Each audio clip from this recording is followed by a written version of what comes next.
Для меня наставник – это тот человек, который наставляет тебя на правильный путь, помогает тебе достигать всему, чего ты хочешь добиться.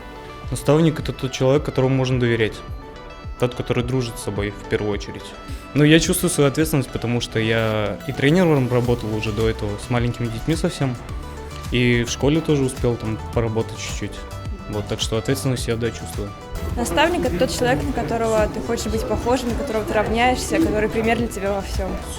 Чувствую ответственность за будущее поколение детей, для которых мы можем стать наставниками и теми, на кого они хотят быть похожими. Тот, на кого можно положиться и на кого равняешься в будущем, и на кого ты, в принципе, хочешь стать похожим. Наставник – это человек, который наставляет, предостерегает от ошибок, помогает найти собственный путь и уберечь от прочих неприятностей. Это человек, который вот как раз-таки вложил в меня идею, наверное, после чего я решил вообще поступить в педагогический университет, что я задумался о педагогике, о том, чтобы кого-нибудь учить, неважно, там, детей, там, ровесников или взрослых.